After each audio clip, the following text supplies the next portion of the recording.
আসসালামু আলাইকুম।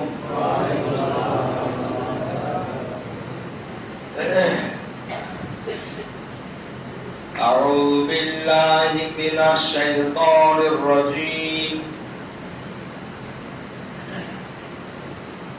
বিসমিল্লাহির রাহমানির রহিম।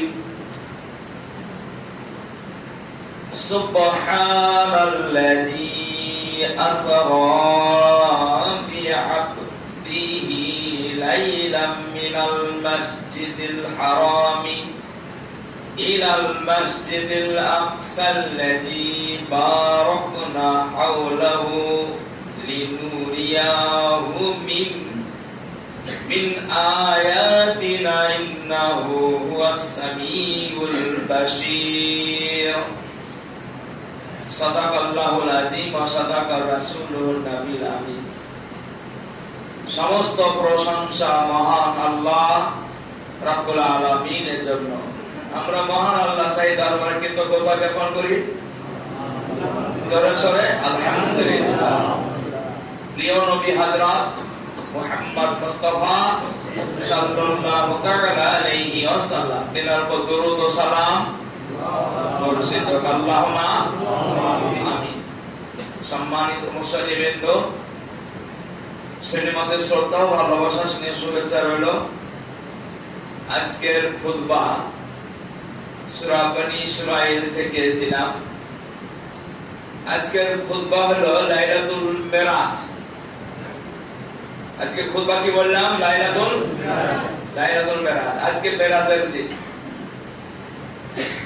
রজবের চাঁদ,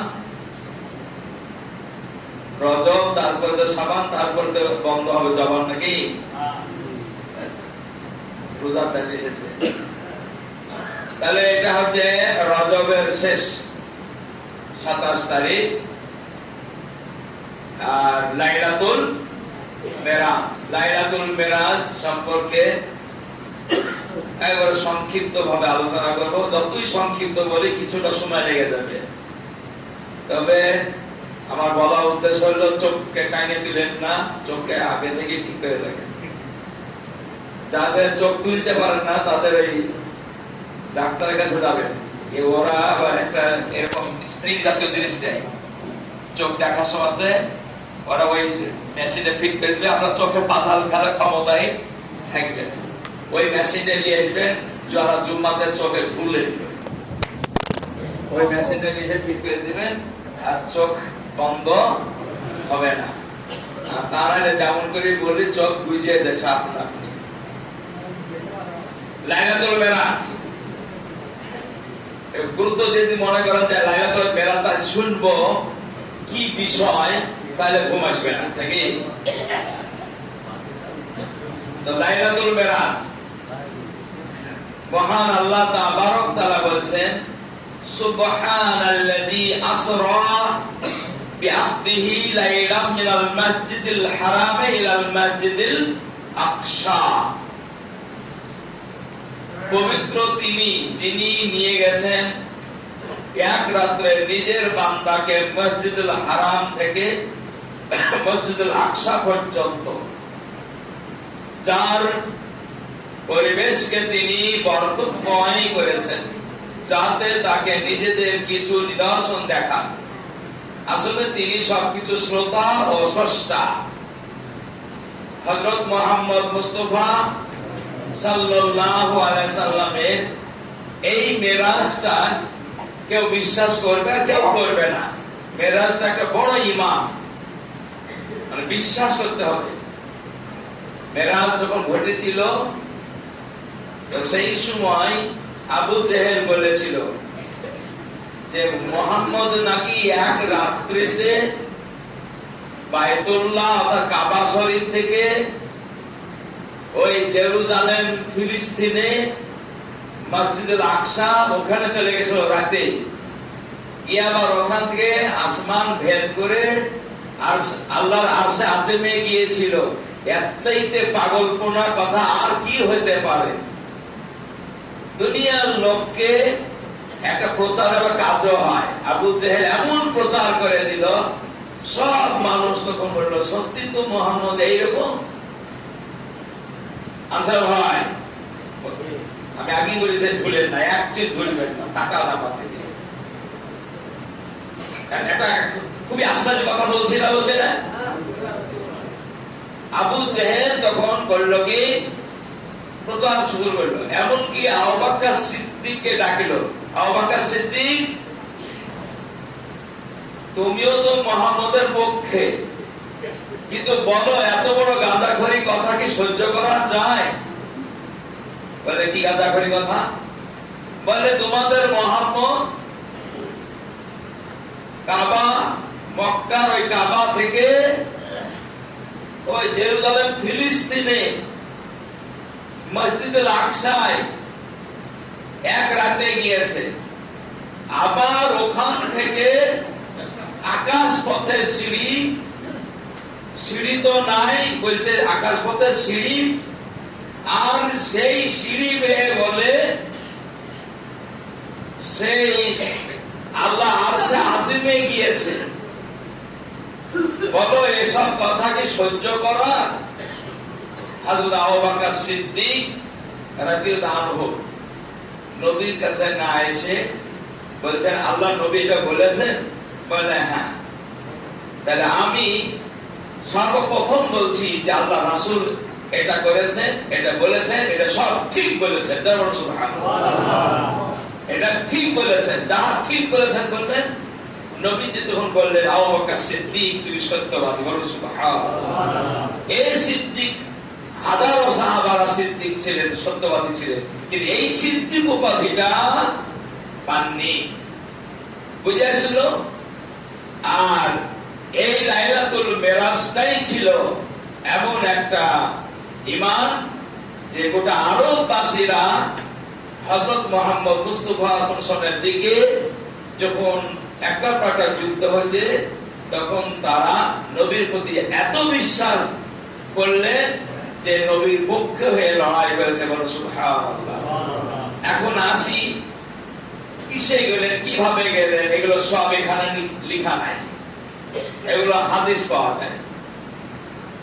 প্রিয় নবী মুহাম্মদ মুস্তাফা সাল্লাল্লাহু আলাইহি সাল্লাম যে কাবা ছুঁয়ে এসেছে আমি, ইনশাআল্লাহ সেই কাবা, ওইখানে বায়তুল হেরেম শরীফ বলছে, বাইতুল্লাহ আল্লাহর ঘর, ওখান থেকে প্রিয় নবী মুহাম্মদ মুস্তাফা সাল্লাল্লাহু আলাইহি সাল্লাম কে আল্লাহর ফেরেশতা নিয়ে গেছেন কিসে করে? বলা আছে হাদিসে, ছোট্ট একটা গাধার সমান সাদা, আর সেটাকে বলছে বাক, বুরাক। আর বুরাক শব্দটা বাক শব্দ দিয়ে নিয়েছে। বাক মানে হলো বিজলি, বিদ্যুৎ।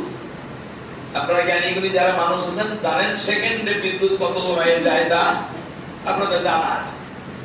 সেই বিদ্যুতে করে নিয়ে গিয়েছিলেন মসজিদুল আকসা। আর মসজিদুল আকসাকে বলা হয় কেবলা, দুটো কেবলা, একটা আমরা কাবার দিকে মুখ করে, আর প্রথম আকসার দিকে মুখ করে নামাজ পড়া হতো, এর জন্য কেবলা তাইনে বলা হয়, কেবলা তাইন। তো যেদিন মেরাজ হবে সেদিন বাইতুল মুকাদ্দিসের যে আপনার গেট, দরজা, একজন খাদেমদার ছিল, সে সব দরজা লাগাতে, কিন্তু সেই দিন মসজিদুল আকসা এর একটা গেট লাগাতে পারেনি, হাজারো চেষ্টা করে পারেনি। এমন ভাবে দেওয়াল চাপা সৃষ্টি করেছিল, ওটা ছিল আল্লাহর পুত্র। তো এইখান থেকে প্রিয় নবী মুহাম্মদ মুস্তাফা সাল্লাল্লাহু আলাইহি সাল্লামকে নিয়ে যাওয়া হয়েছিল। আর মেরাজের মূল অর্থ হচ্ছে আমার প্রিয় বান্দা, অর্থাৎ হযরত মুহাম্মদ মুস্তাফা, আহমদ মুস্তাফা সাল্লাল্লাহু আলাইহি সাল্লাম, পৃথিবীতে যত মানুষ বান্দা আছে, শ্রেষ্ঠ বান্দা কে ছিলেন? হযরত মুহাম্মদ মুস্তাফা সাল্লাল্লাহু আলাইহি ওয়াসাল্লাম। তাই নবী করিম সাল্লাল্লাহু আলাইহি ওয়াসাল্লাম কে নিয়ে জিবরিল আমিন নিয়ে গেছিলেন। আর জাহান্নাম কেমন আর জান্নাত কেমন তা নবী করিম সাল্লাল্লাহু আলাইহি ওয়াসাল্লামকে স্বচক্ষে দেখিয়ে দিয়েছিলেন। একটা মানুষকে আমি যখন যে জিনিস দেখিনি, হয়তো আমি বইয়ে পড়েছি, সেই বইয়ে পড়ে বলা আর নিজে চোখে দেখা কি সমান হবে? কোন একজন এসে বললো, জানিস কোন একটা বাড়িতে আগুন লেগেছিল, সে ভয়ঙ্কর আগুন, এমনটা লাগিয়ে দিল। দেখলাম একটা, আমার মনে পড়ছে তাদের বললাম, পাহাড়পুর এলাকায়, পাহাড়পুর, আমি ওখানে মাদ্রাসায় ছিলাম, পাহাড়পুর মাদ্রাসার শিক্ষক ছিলাম। তো ওখানে বিরাট একটা দ্বন্দ্ব হয়েছিল জমি দখলের। সেই দ্বন্দ্বে একটা গোষ্ঠী ছিল, আব্দুল লতিফ মাস্টার, খুব সাহসী মানুষ ছিলেন এবং জ্ঞানী মানুষও ছিলেন, কিন্তু কোরআনের জ্ঞান ছিল না। আবু জেহেল ছিলেন এক কথায়। তো সেই মুক্তারপুর থেকে যখন আগমন হয়েছিল, আমি সামনে দাঁড়াচ্ছিলাম যে অঘটন ঘটায় না, এটা নিয়ে অনেক কিছু ঘটে যাবে। মৌলভী সাহেব, আজকে আপনার কোনো খাতির টাতির মানব না, আজকে নিয়ত করেছি গোষ্ঠীকে পোড়াবো। খাতির মানবে না তো সেখানে আর কি বলবো? আমি সরে আসলাম, ওরা গিয়ে যুদ্ধ করলো। শেষ পর্যন্ত ওই গোষ্ঠীটা গুলি করলো, রক কেটে দিল, ইত্যাদি করলো। আর দুই ছেলে আর এক মেয়ে লতিফ সাহেবের ঘরের ভিতরে ঢুকলো। ঘরটা 8 চালা ঘর এবং উপরও খেয়ার, নিচেও আপনার এমনি পাটখড়ি মটখড়ি দিয়ে কি করা। আর ঘরে ছিল মানে তেলের ড্রাম, মেশিন। আর ওই ঘরে ঢুকে বললো, তখন মা করলো কি, যাতে আমার ছেলেরা হেফাজত থাকে, তাদের স্বীকৃতি দিয়েছে। আর এরা গিয়ে আগুন ধরে দিল। আগুনটা কত কঠিন হতে পারে? তো দৃশ্য, কঠিন দৃশ্য। গিয়ে দেখছি তো ছেলেগুলো পুড়ে সব জড় বড় হয়ে গেছে, 3 জনাই জড় বড় হয়ে গেছে। আর এসব গিরে গিরে আগুন, যেমন বাঁশের গিরেতে আগুন জ্বলে না, ওইরকম আগুন জ্বলছিল। ওই দৃশ্যগুলো দেখলে কারো এমন হবে না যে চোখে পানি আসবে না। আপনার বললাম, আপনি অতটা ভাবলেন না, কিন্তু আমি যখন বলছি তখন আমার সব দৃশ্যটা মনে পড়ে যাচ্ছে। বিশ্বনবী মুহাম্মদুর রাসূলুল্লাহ সাল্লাল্লাহু আলাইহি ওয়াসাল্লামকে এই চামড়া চোখে দেখিয়ে দিয়েছেন যে তোমার উম্মতের মধ্যে কি কি ভুল করলে কি কি আযাব হবে দেখে নাও। কি বুঝলেন? কি কি আযাব হবে দেখে নাও। আর জান্নাতও দেখিয়ে দিয়েছেন যে এই জান্নাত কত সুন্দর, তাও দেখে নাও। এই জন্য নবী করিম সাল্লাল্লাহু আলাইহি ওয়াসাল্লামকে কোরআনে কারিমে বলা হয়েছে কি, ইন্না আরসালনাকা শাহিদান ওয়া মুবাশশিরান ওয়া নাযীরা ওয়া দা'iyan ইলাল্লাহি বিইজনিহি ওয়া সিরাজান মুনীরা। হে নবী মুহাম্মদ মুস্তাফা সাল্লাল্লাহু তাআলা আলাইহি ওয়াসাল্লাম, পৃথিবীর বুকে আপনাকে সাক্ষ্যদাতা হিসেবে পাঠিয়েছি, আপনাকে পৃথিবীর বুকে শুভ সংবাদদাতা হিসেবে পাঠিয়েছি, আপনাকে পৃথিবীর বুকে সাবধানকারী হিসেবে পাঠিয়ে দিয়েছি। আপনি দুনিয়ার মানুষকে শুভ সংবাদ দেন আর সাবধান করে দেন। সুবহানাল্লাহ। কে মানো আর চাই না মানো, শুভ সংবাদ দেন। ঈমান ইসলামে দাঁড়িয়ে থাকলে, কোরআন ও সুন্নাহকে মেনে নিলে এবং আল্লাহর হুকুম হতে তার দাস বানিয়ে গেলে, আমি তাকে কত সুন্দর জান্নাত দেব, শুভ সংবাদ জানিয়ে দেন। আর যারা আমার দাসত্ব না করবে, তাদের পরিণতি কত ভয়ঙ্কর আপনি দেখে যান, আর এটা বলে দিবেন। সুবহানাল্লাহ। তাহলে এর চাইতে কল্যাণ আর কি হইতে পারে যে সরাসরি আমার নবী মুস্তাফা সাল্লাল্লাহু আলাইহি ওয়াসাল্লামকে আকাশ পথে নিয়ে এসেছে, নিয়ে দেখাচ্ছে। তো হযরত মুহাম্মদ মুস্তাফা সাল্লাল্লাহু আলাইহি ওয়াসাল্লাম মসজিদুল আকসা থেকে কিভাবে গেলেন? তো ওখানে বলা হয়েছে হযরত জিবরিল আমিন, হযরত জিবরিল আমিন ওখান থেকে নিয়ে গিয়েছিলেন। হযরত ইব্রাহিম আলাইহিস সালাম তার 600 খান পাখা, কত পাখা? 600 খান পাখা, মাশরিক মাগরিব পূর্ব পশ্চিমে টেকে যাবে, বিদ্যুৎ গতিতে নিয়ে গিয়েছিলেন এবং সিদরাতুল মুনতাহা পর্যন্ত নিয়ে গেলেন। কোথায় বললাম? সিদরাতুল মুনতাহা পর্যন্ত নিয়ে গেলেন। দিয়ে বললেন যে ইয়া রাসূলুল্লাহ, ইয়া হাবিবাল্লাহ। খুব ভাববার বিষয়, কিন্তু খুবই গুরুত্বপূর্ণ কথা। সিদরাতুল মুনতাহাতে নিয়ে যে বলছেন ইয়া রাসূলুল্লাহ, আমি আর এক ধাপ ঊর্ধ্বে যেতে পারবো না, যদি আর একটু আগাতে চাই আমার 600 খান দানা পুড়ে ছাই হয়ে যাবে, 600 খান দানা পুড়ে ছাই হয়ে যাবে, আপনি এখানে বসেন। তো নবীজি সিদরাতুল মুনতাহাতে, অনেকে সিদরাতুল মুনতাহা চলে গেল, দেখেন ভুলতে ভুলতে চলে গেছে সিদরাতুল মুনতাহা। সিদরাতুল মুনতাহা বলছি চোখ বন্ধ করে চলে গেছে। তাকাও ভাই, তাকাও। কতবার বলবো টাকা দিতে হবে, আর একটা অনুরোধ করছি, যদি টাকাতে না পারেন তো চোখে পানি দিয়েছেন, কিন্তু অজীব খুতবা গুনাহগার হবেন না, আমার অনুরোধ। আমি ইমাম বলছি, গুনাহগার হবেন না যদি খুতবা ঠিকঠাক না শুনেন। খোদার কসম কবিরা গুনাহ হবে, কঠিন গুনাহ হবে। খোদা আপনার খুতবা শোনা ওয়াজিব। আমি জোর দিয়ে বললাম, অবহেলা করবেন না, অলসতা করবেন না, চোখে পানি দিয়ে এসে বসবেন, তাও ভালো। সিদরাতুল মুনতাহায় নবীজি ভয় পেয়েছেন। একাকী ভয় লাগবে না, লাগবে না? ভয় পেয়েছেন, কোথায় গিয়ে কিভাবে চলে গেল জিবরিল আমিন, আমি একা থাকবো? ভয় পাচ্ছেন। এমন তো অবস্থায় এদিক ওদিক তাকাচ্ছে, তো দেখছেন হযরত বিল্লাল রাদিয়াল্লাহু আনহু ঘুরে বেড়াচ্ছে। যেমন সুবহানাল্লাহ, ঠিক কথা। কিন্তু হযরত বিল্লাল রাদিয়াল্লাহু আনহু সিদরাতুল মুনতাহা যাবে কেমন করে?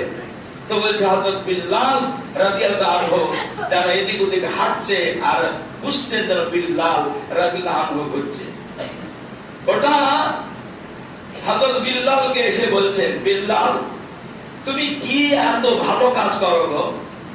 বলে কেন? আমি তোকে সিদরাতুল মুনতাহাতে দেখলাম। বলো সুবহানাল্লাহ। তো বিল্লাল খুশি হবেন না, হবেন না? বললেন ইয়া রাসূলুল্লাহ, আমি ভালো কাজ আর কি করব, তবে একটা নিয়ম আমি খুব ভালো পালন করি, এটা আপনারা স্মরণ করবেন, আমরা চেষ্টা করবো পালন এটা। সেটা হলো এই, আমি কোন সময়ের জন্য অপবিত্র থাকি না, সবসময় পবিত্র থাকি। যেমন সুবহানাল্লাহ। অজু ভেঙে গেলেই আমি আবার অজু করি। সুবহানাল্লাহ। পারা যাবে, চেষ্টা করলে পারা যাবে, তবে ঠিকঠাক নামাজি না হলে পারবে না।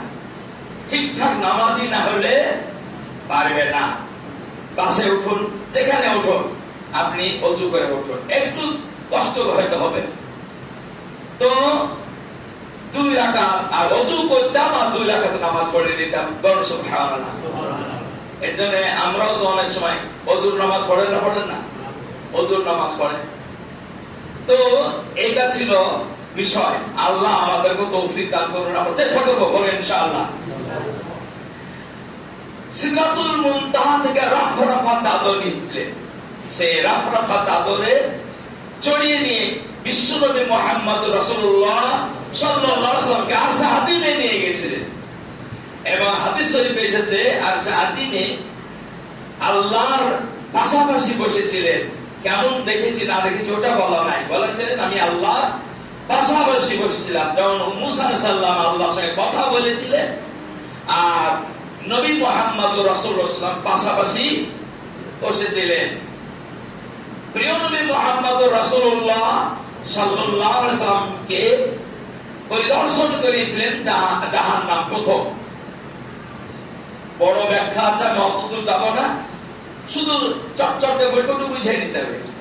প্রথম জাহান্নাম দেখেছিলেন, কিছু নারী পুরুষ তারা বসে আছে, মাথার উপরে আঘাত করছে, চূর্ণ বিচূর্ণ করছে। নবীজি বলেন এরা কারা? তো বলে এরা আল্লাহকে রুকু সেজদা করেনি। তাহলে রুকু সেজদা না করলে আযাব হবেই, তাতে কোনো ভুল নাই। নাম্বার 2, কসাই আকসি বাজছে, ছিড়ছে। এরা কারা?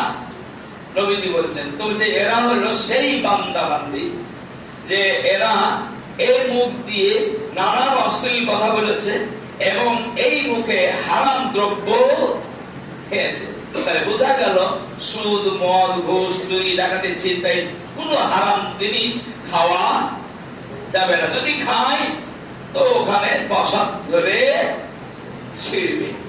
নাম্বার 3, পনের মতো জায়গা ভাটা পড়ালে দেখবেন ভিতরটা বিস্তার আর সামনেটা ছোট্ট, ওই রকম জায়গাতে নারী পুরুষ পড়বে। বলছে এরা কারা? বলে এরা সেই মহিলা সেই পুরুষ যারা দুনিয়াতে বিবাহ না করে চরিতার্থ করেছে, জেনা করেছে। জেনাকারীর আযাব হচ্ছে। আর যদি সে তওবা করে যায় সেটা আলাদা, স্বতন্ত্র। কি বুঝলেন কথাটা? তওবা করে গেল সেটা আলাদা কথা, কিন্তু বিনা তওবায় মরে গেলে তাদের এই আযাব হবেই, তাতে কোনো সন্দেহ নাই। আর একটু এগিয়ে গিয়ে দেখলাম সেটা হচ্ছে এই যে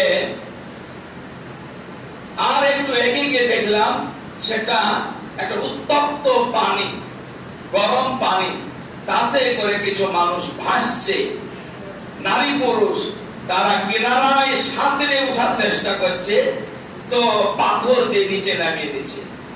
এরা কারা?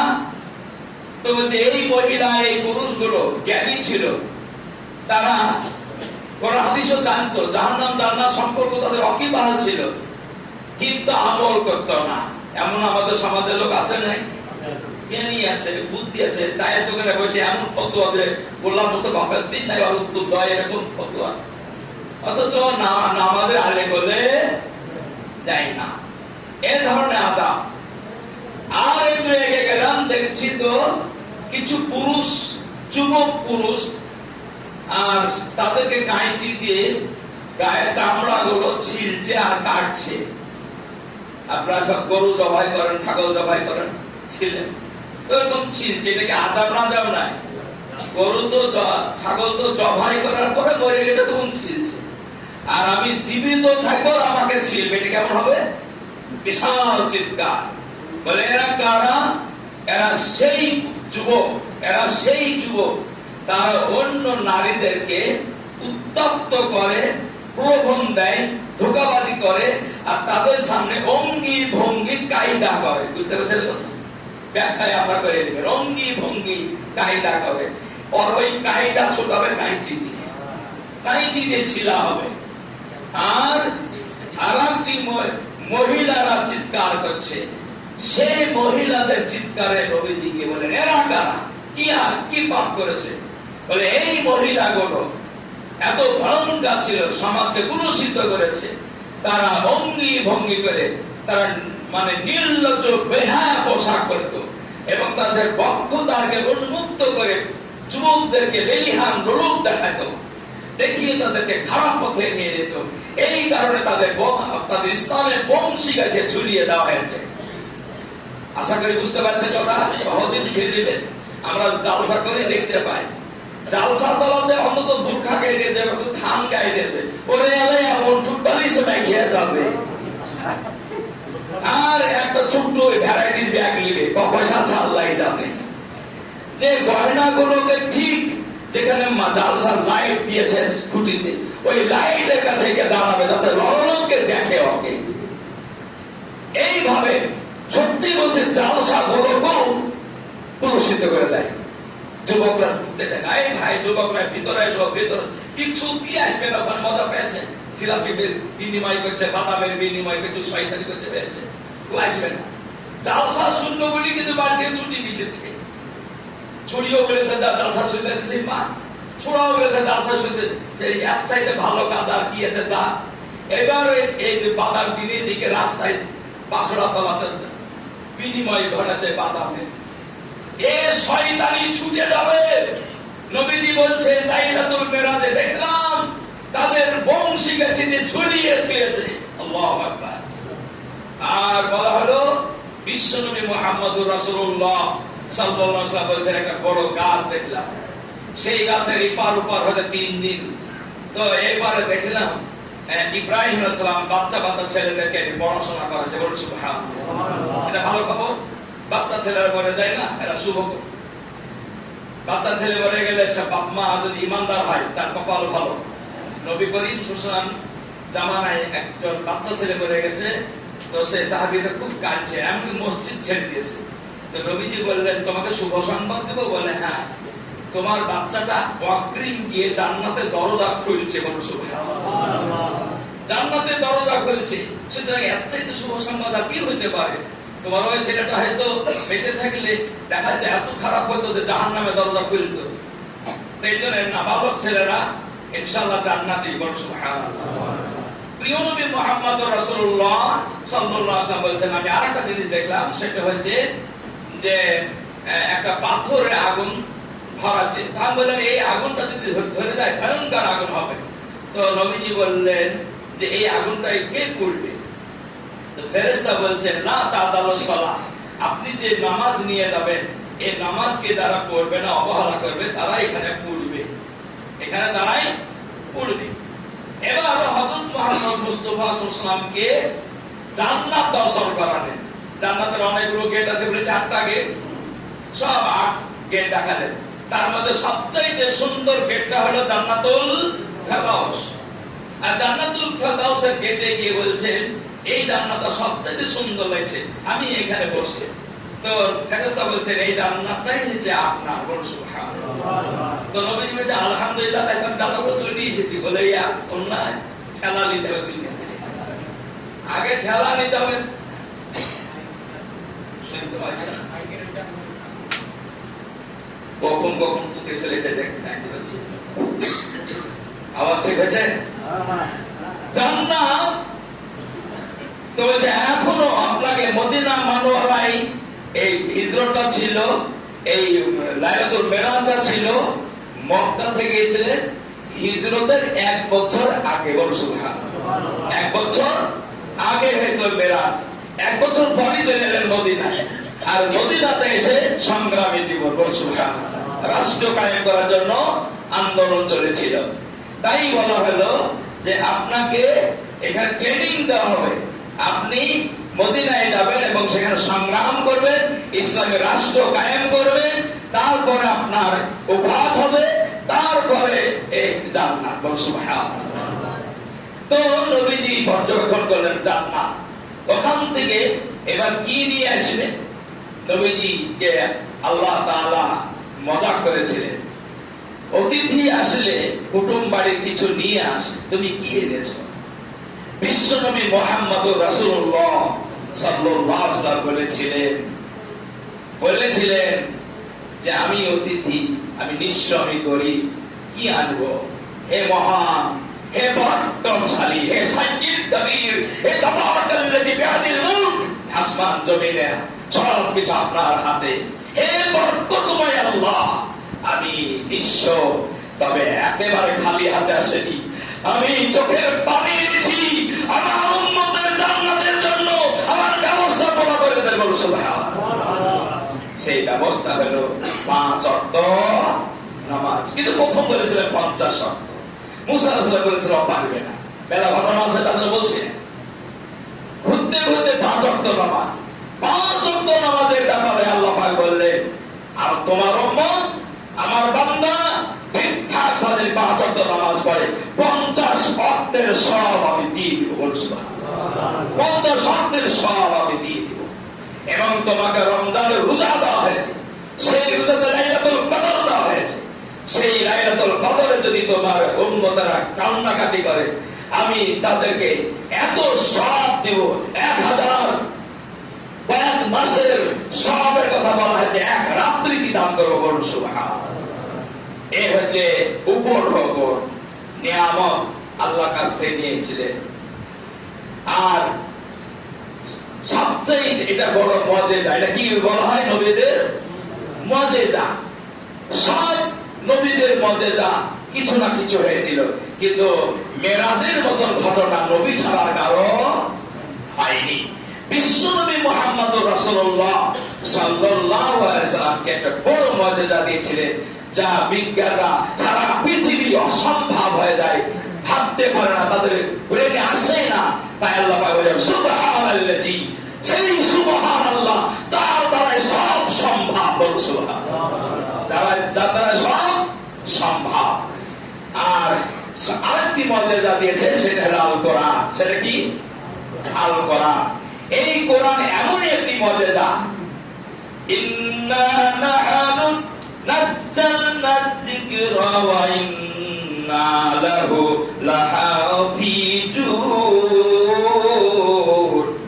আল্লাহ রাব্বুল আলামিন বলেন এই কোরআন এমন একটি মুজিজা, সব নবীদেরকে আমি কিতাব দিয়েছিলাম, কোন কিতাব কেউ মুখস্থ করতে পারেনি, কিন্তু নবী মুস্তাফাকে যে কোরআন দিয়েছি, এই কোরআনের হাফেজ এত থাকবে যে এই কোরআনকে যদি কোন শয়তান মুছে দেওয়ার চেষ্টা করে, এক মুহূর্তে কোরআন তৈরি হয়ে যাবে। বড় সুবহানাল্লাহ, এক মুহূর্তে কোরআন তৈরি হয়ে যাবে। এই কোরআন এমন একটি মুজিজা যে এই মুজিজা দিয়ে সারা পৃথিবীতে এখন দাওয়াতি কাজ চলছে। অনেক জায়গাতে দেখবেন হাজার হাজার মানুষ অন্য ধর্ম থেকে ইসলাম কবুল করছে, এটা বড় মুজিজা। বড় সুবহানাল্লাহ, এই মুজিজা থেকে কিয়ামত পর্যন্ত এবং কোরআনী শাসন এই সারা পৃথিবীর বুকে কিয়ামতের আগে একবার প্রতিষ্ঠিত হয়ে বড় সুবহানাল্লাহ, এই মুজিজা কায়েম থাকবে। আলোচনা বাড়াচ্ছি না, এর বড় ঘটনা। তবে মহিলা খুতবা শুনছেন, হযরত মুহাম্মদ মুস্তাফা সাল্লাল্লাহু আলাইহি সাল্লাম যখন পৃথিবীতে আসলেন, ঈদের নামাজ পড়তে যাচ্ছেন, তো অনেকগুলো মহিলা বসে আছে। আর মহিলারা বসে থাকা মানে আপনারা সবাই জানেন যে চুপ থাকে না, নাকি চুপ থাকে? চুপ থাকে না। 5টা মেয়ে যদি থাকে ইনশাআল্লাহ ওদের গল্পের বাবা চিহ্ন নাই, জিজ্ঞাসা চিহ্ন নাই, কিচ্ছু নাই। হাড়িতে আগুন যদি লাগে যায়, গোশত যদি পুড়িয়ে যায়, তো এই মহিলাদেরকে নবীজি ডাক দিয়ে বলে, এই মহিলারা, আমি রাসূল বলছি, লাইলাতুল মেরাজে দেখলাম মহিলারা অধিকাংশ জাহান্নামী, তোমরা বেশি বেশি সাদকা করো, আল্লাহর কাছে ক্ষমা চাও। একটি মহিলা দাঁড়িয়ে বললেন, ইয়া রাসূলুল্লাহ, যে আমাদের আপনি পারহাত নন, আপনি আপনার মেরাজের বিশ্বাস করেন, মেয়েরা শুনবেন, খুব ভালো করে শুনবেন, আপনারা শুনেন। 6টা পাপ বেশি করে। কটা পাপ? মেয়েরা 6টা পাপ বেশি করে, ছেলেরাও করে, কিন্তু তুলনায় আকসার মানে অধিকাংশ মেয়েরা এই 6টা পাপ অব্যাহত করতেই থাকে। 1 নম্বর হলো যে মিথ্যা কথা বলা। মেয়েরা ছোটখাটো জিনিসও হাজারো মিথ্যা কথা বলে। যদি একটু ঝগড়া মগড়া লাগে যায়, মিথ্যে যে আপনাকে ডুবিয়ে দিবে, কি করে যে ডুবাতে হয় তা ওদের অস্ত্র আছে। এমন মিথ্যা কথা বলবে, মিথ্যা কথা, মিথ্যাতেই সত্য বানিয়ে দিবে, একবারে মিথ্যেই সত্য বানিয়ে দিবে। এমন করে কাঁদবে যে লোকে বলবে ঠিকই তো বলছে, তাই অত কাঁদে, ওদের কান্দতেই ফাঁস হয়ে যায়। বেকার ছেলে কাঁদতেও পারে না, 2 হাত দিবে, দিয়ে বসে থাকবে, আর এখন সব দোষ মতলা ঘোষ আর স্বামী। এত মিথ্যে কথা বলবে সমাজে যে আপনাকে শেষ পর্যন্ত নিন্দা করবে। 2 নম্বর হলো মেয়েরা যদি একবার দাঁড়িয়ে দেখেন, গাল দিতে লাগলে গালের হাফেজ, ও গালে হচ্ছে বড় অস্ত্র। ওদের অশ্লীল ভাষা, মুখ খারাপ এবং চরিত্র নিয়ে বিনিয়ে বলবে, যা আদৌ সত্য নয়। কয়টা হলো? 2। নাম্বার 3, অত্যাধিক জুবিলামো করে। এক কথা ওকে লাগাবে, শাশুড়ি কথা ওকে লাগাবে, বসবোর কথা ওকে লাগাবে, যাই কথা তাকে লাগাবে, দিয়ে যাতে ওদের বাড়িতে দ্বন্দ্ব লাগে। কঠিন শয়তান। মেয়েদের কাছে কটা শয়তান থাকে আল্লাহ জানেন, আমি দুর্নামের জন্য বলছি না, এটা স্বভাবের জন্য বলছি। তাহলে চুগলামি করা, গীবত করা, পরনিন্দা করা, ফিস করা, কানাকানি করা, এটা হলো মেয়েদের কবিরা গুনাহ। 4 নম্বর হলো তোমরা বড় অকৃতজ্ঞ। সব সময় দেখবেন আমরা একটা অন্তত বলি, আল্লাহ কেমন আছে ভাই, আলহামদুলিল্লাহ, আল্লাহ যে অবস্থা রেখেছে ভালো আছে। বুবু কেমন আছে, আলু কথা বলেন, আমার মতন পোড়া কপালে কেউ নাই, পোড়া কপাল নাই। এই রমজানের বাড়িতে আসি কি বুঝলেন, এমন ভাবে কথা বলবে, সব সময় অকৃতজ্ঞ, কৃতজ্ঞতা নাই। খাওয়া নিয়ে, পড়া নিয়ে, আপনার বাড়ি ঘর নিয়ে, লোকের বাড়ি হয়ে গেল, আমার বাড়ি 1 চালা থাকে গেল, কুড়িয়েছে, কুড়িয়ে মুড়িয়ে আপনাকে এমন করে দিবে, কৃতজ্ঞতা নাই। যদি একবার ফাতেমার দিকে তাকাতে বলা যায় যে ফাতেমা সব সময় শুকরিয়া আদায় করতো, তো নবীজি ক্ষুধার্ত অবস্থায় গেছে, হাসান হোসাইন 3 দিনের ক্ষুধার্ত, আর চুলোতে মাকড়সা বানিয়েছে, এমন বাড়ি আছে আমাদের নাই। তারপর বলছে আলহামদুলিল্লাহ, আল্লাহ যে হালাতে রাখে সেটাই হাজার শুকরিয়া বলুন সুবহানাল্লাহ।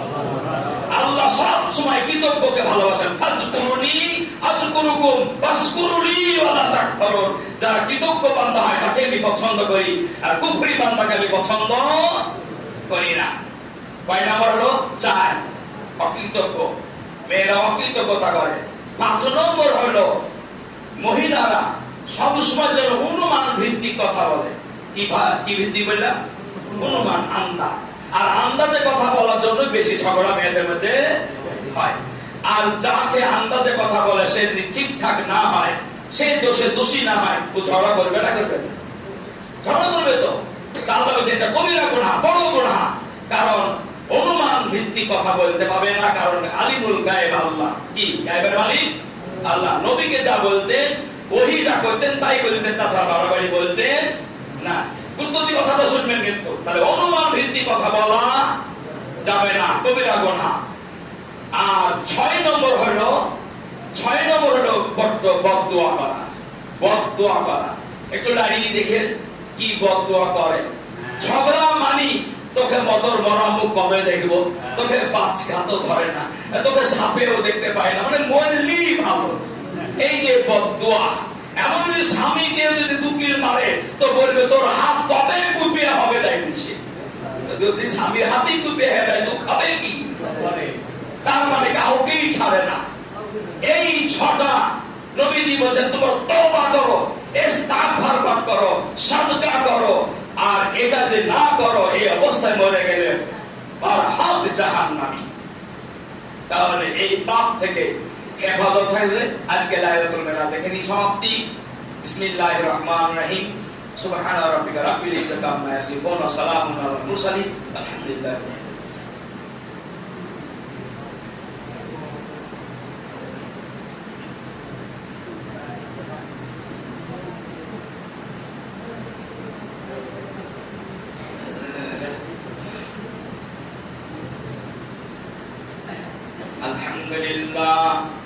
Alhamdulillah nahmaduhu wa nasta'inuhu wa nastaghfiruhu wa nu'minu bihi wa natawakkalu alayhi wa na'udzu billahi min shururi anfusina wa min sayyiati a'malina man yahdihillahu fala mudilla lahu wa man yudlilhu fala hadiya lahu wa nashhadu an la ilaha illallah wahdahu la sharika lahu wa nashhadu anna Muhammadan abduhu wa rasuluhu innallaha وملائكته يصلون على النبي يا أيها الذين آمنوا صلوا عليه وسلموا تسليما اللهم صل على محمد من صلى وسلم اللهم صل على محمد وعلى آل محمد بعدد من قد قام وصل على جميع الأنبياء والمرسلين وعلى كل الملائكة المقربين وعلى عباد الله الصالحين برحمتك يا أرحم الراحمين عباد الله إن الله يأمر بالعدل والإحسان وإيتاء ذي القربى وينهى عن الفحشاء والمنكر والبغي يعظكم لعلكم تذكرون ولذكر الله تعالى ألا وأولى وأتوى الله كم هم أكبر